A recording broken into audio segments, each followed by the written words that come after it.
Me echaron de casa siendo adolescente por mentiras de mi hermano. Años después mis padres ven mi éxito y me exigen dinero tras haberme abandonado. Soy una mujer de 28 años con un hermano gemelo. Al crecer, mi hermano y yo recibimos un trato muy diferente por parte de nuestros padres. Por alguna razón, mis padres parecían convencidos de que mi hermano estaba destinado a la grandeza, mientras que yo era la llamada oveja negra, solo porque me interesaban más los deportes y hacer nuevos amigos que estudiar. Constantemente nos comparaban, lo cual era desmoralizante y afectó mi autoestima desde pequeña. De niña, tenía que ver cómo mi hermano tenía fiestas extravagantes en nuestro cumpleaños con sus amigos, mientras que a mí me trataban como una ocurrencia tardía. Él solía hacer pijamadas con sus amigos, mientras que a mí ni siquiera me dejaban traer a mis amigas a casa. Para ser honesta, odié cada minuto de mi infancia. La única persona en la familia que parecía preocuparse por mí era mi abuela. Cuando nos visitaba, siempre me traía mis chocolates favoritos y a veces me daba unos $1 para que me comprara algo más tarde. Con los años, este favoritismo evidente hacia mi hermano gemelo se transformó gradualmente en abuso emocional hacia mí. Mis padres se burlaban abiertamente de mis notas y menospreciaban mis pasatiempos. Sentía que, sin importar cuánto me esforzara, nunca podía cumplir con sus expectativas de ser la hija perfecta. Aunque era buena en deportes, me prohibieron participar en actividades extracurriculares porque querían que me concentrara solo en los estudios, como mi hermano. Era frustrante y me sentía impotente como niña. Más adelante, en mi segundo año de secundaria, me castigaron de nuevo. Esta vez por tener Snapchat en mi teléfono.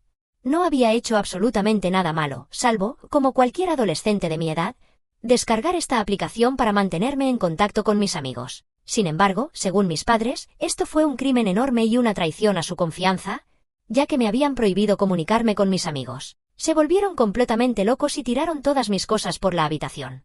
Luego quitaron la puerta de mis bisagras y me dijeron que no tendría privacidad mientras viviera bajo su techo. Al ver cómo mis padres me maltrataban así, mi hermano gemelo, en lugar de apoyarme, empeoraba mi vida.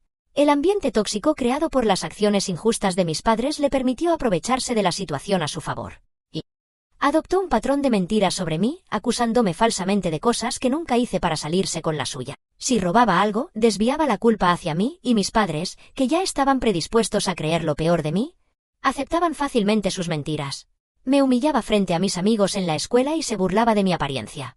A pesar de todo esto, yo tenía un amplio círculo de amigos en la escuela porque era accesible y abierta a hacer nuevas amistades. Mi hermano, sin embargo, tenía dificultades sociales y comenzó a resentir que yo pudiera hablar con la gente mientras él, siendo introvertido, se sentía incómodo. Estos celos llegaron a su punto máximo en nuestro cumpleaños número 14, cuando nadie asistió a su fiesta. No tengo idea de por qué sus amigos hicieron eso, pero en contraste, mis amigas me llevaron a comer helado y tuve un día maravilloso. Esto enfureció aún más a mi hermano. Para vengarse, mi hermano comenzó a difundir falsos rumores en la escuela sobre mí, retratándome como una niña mimada. Le decía a todos que supuestamente yo lo maltrataba físicamente en casa. Sin que yo lo supiera, llevó las cosas a un nivel perturbador para fabricar pruebas. Se golpeaba a sí mismo, provocándose moretones o un ojo morado.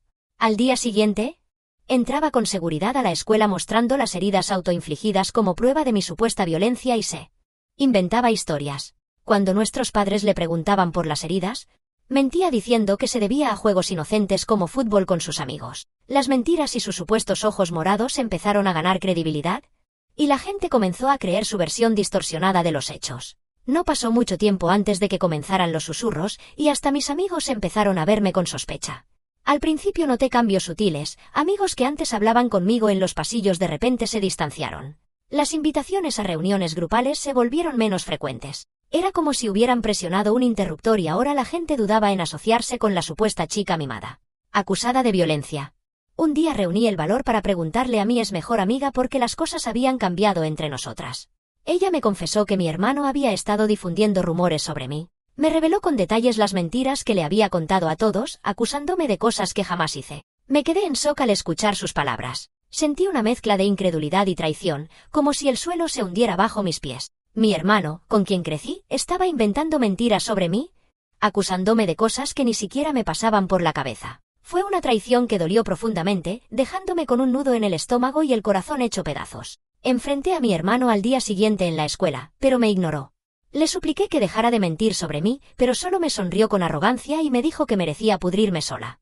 Me quedé sin palabras porque sus mentiras y comportamiento ya comenzaban a asustarme.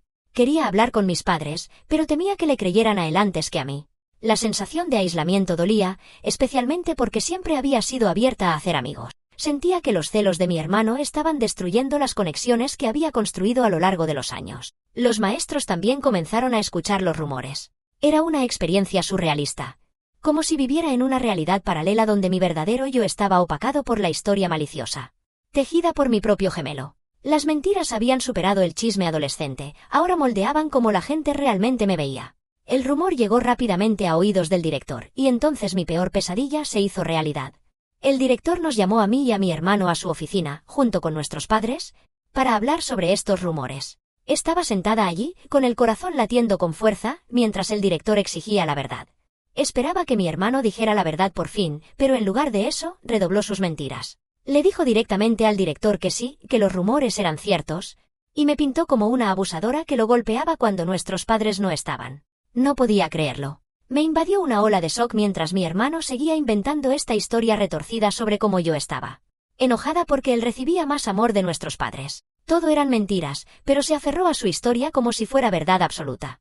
Mi madre empezó a llorar al escuchar a mi hermano, abrazándolo como si fuera un héroe. Mi padre intentó consolarlo, diciéndole que era valiente por hablar y que se aseguraría de que nada malo le pasara nunca más. Después de ese día, traté de defenderme, suplicando al director que todo era una mentira.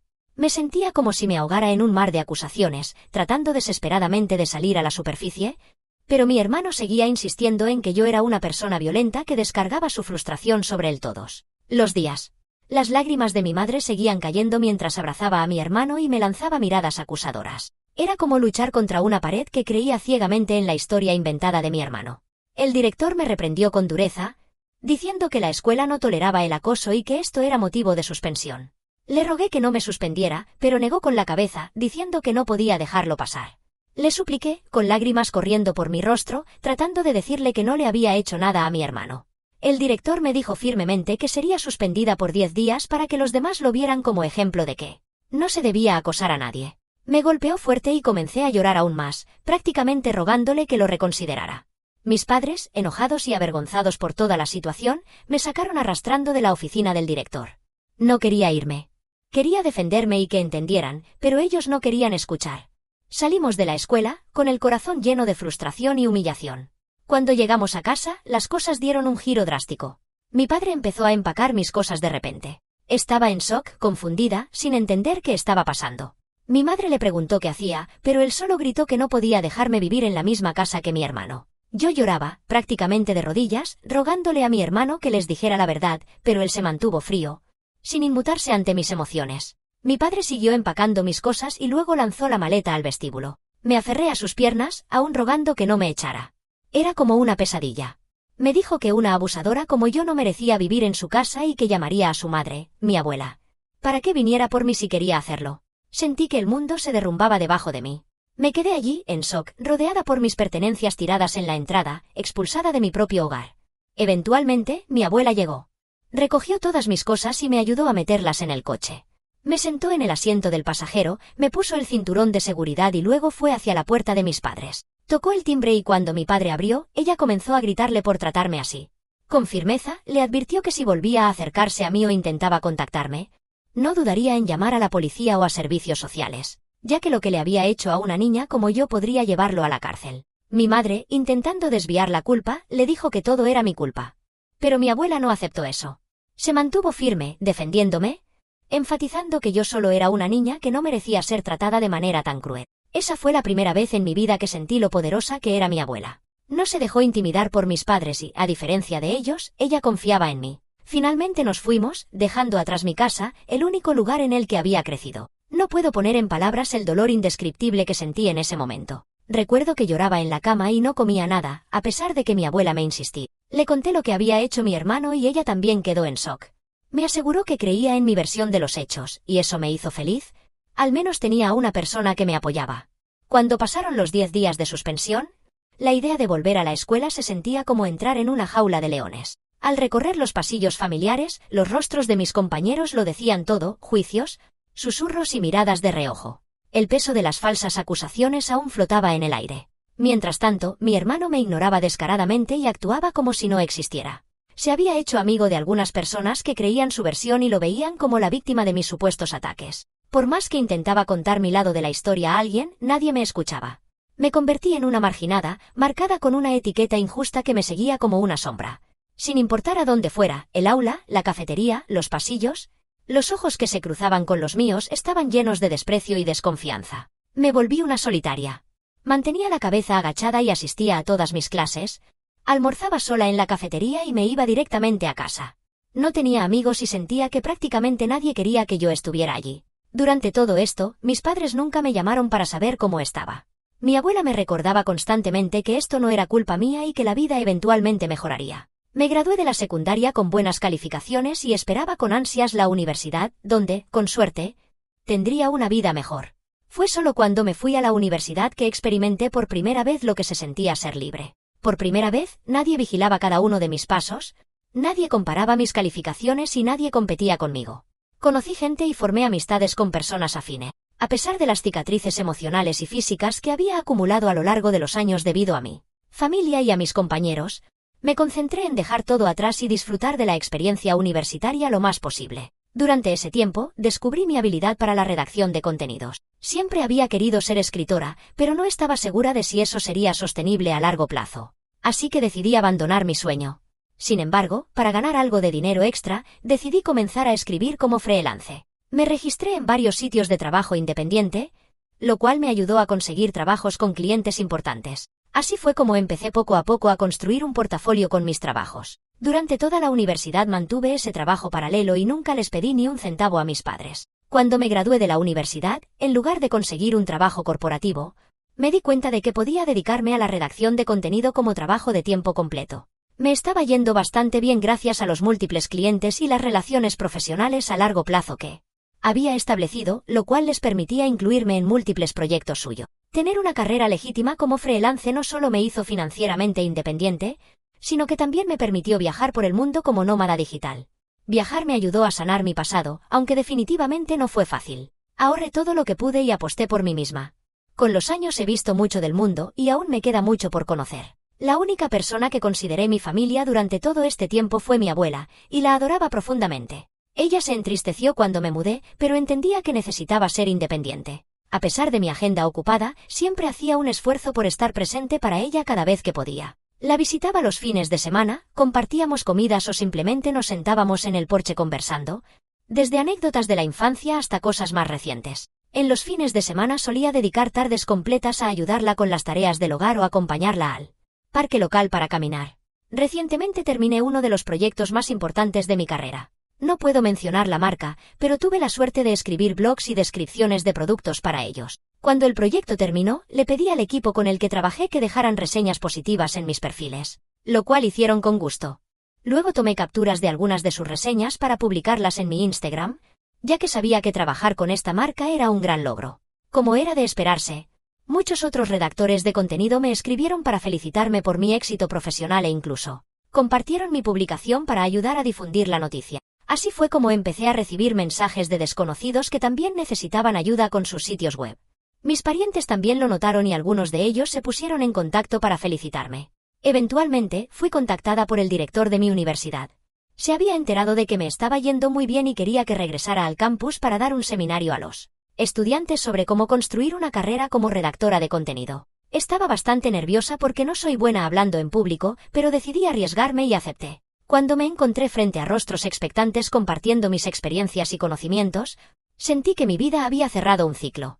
En mi discurso hablé de las dificultades que enfrenté y de cómo trabajé duro para salir adelante a pesar de los días difíciles. Honestamente, fue una experiencia muy gratificante empoderar a otros y contribuir al crecimiento de la comunidad de escritores. Y algunos clips de mi charla empezaron a hacerse virales en grupos de Facebook porque la gente se identificaba con mi historia. Se sintió bien finalmente ser reconocida por mi arduo trabajo. La semana pasada me invitaron a hablar en un canal de noticias local. Era un programa sobre los beneficios de la redacción de contenido y me invitaron a compartir mi historia y conocimientos con la audiencia. Estaba un poco nerviosa pero también emocionada por la oportunidad. Durante el programa hablé sobre mis experiencias, la importancia de las reseñas de los clientes y cómo una simple publicación de agradecimiento puede abrir puertas a oportunidades increíbles. La oportunidad de llegar a una audiencia más amplia e inspirar a más personas en el campo fue tanto conmovedora como emocionante. Cuando finalmente se emitió, Compartí algunos de estos clips en mi Instagram porque me sentía orgullosa de haber sido invitada a un programa de televisión.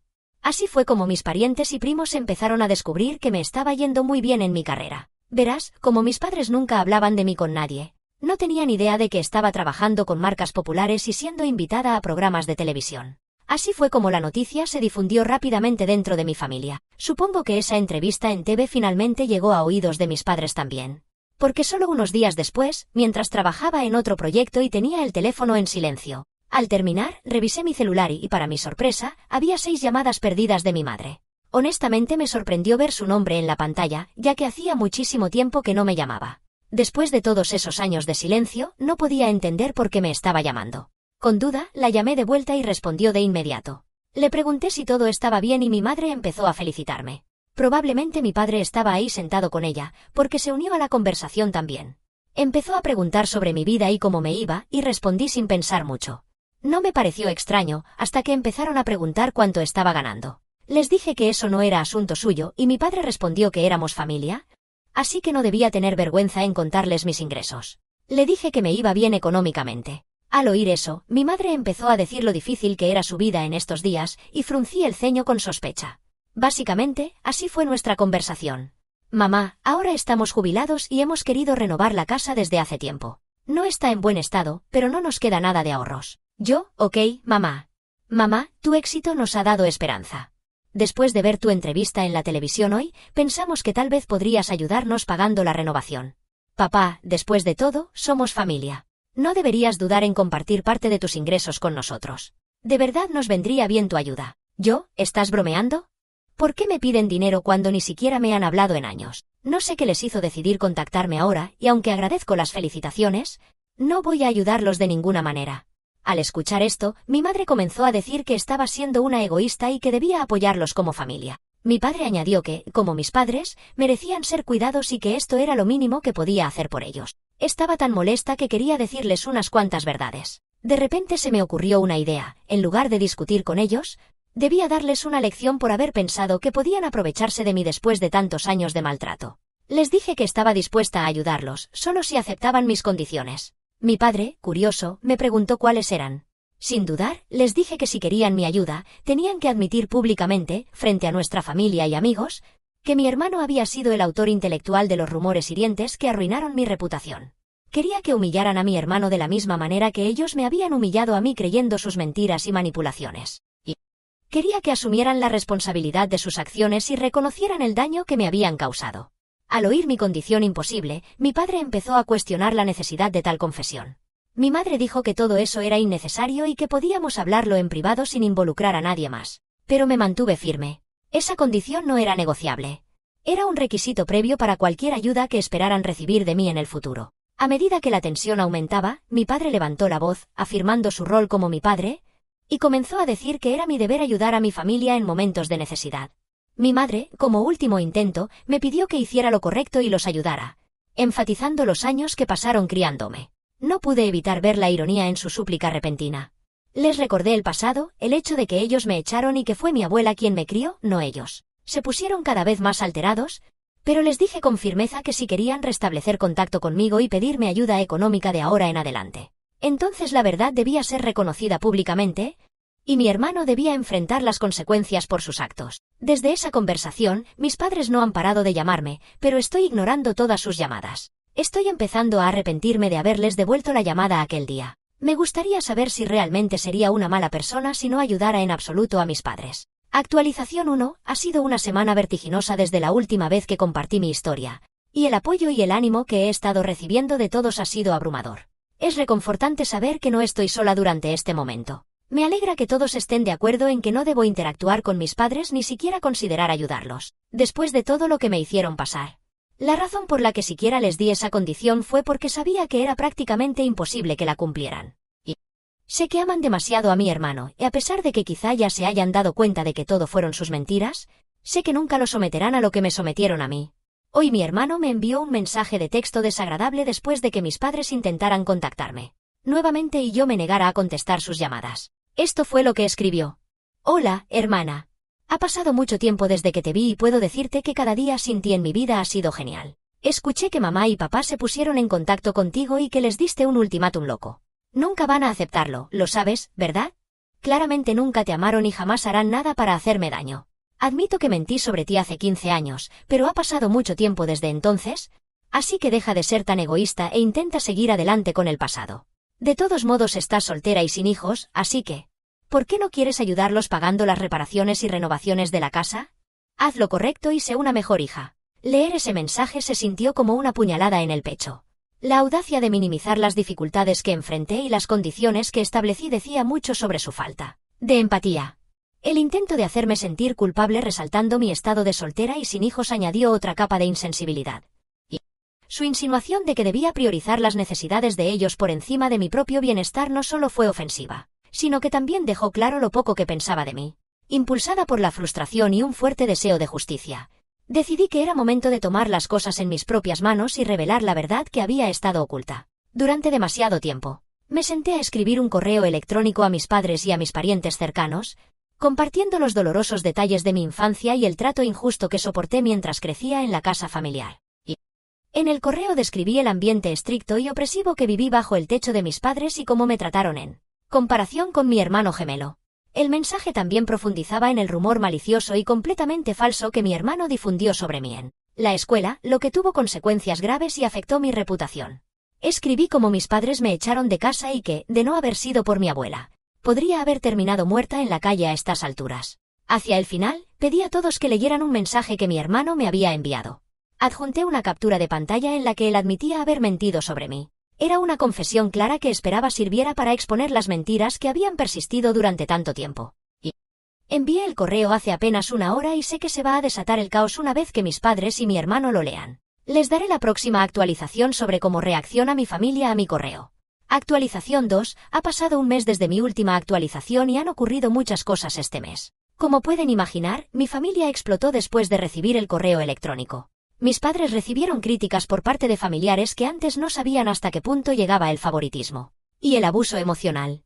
Muchos miembros de la familia se pusieron en contacto conmigo, diciéndome que no tenían idea de todo esto y me pidieron disculpas por no haber estado allí para mí.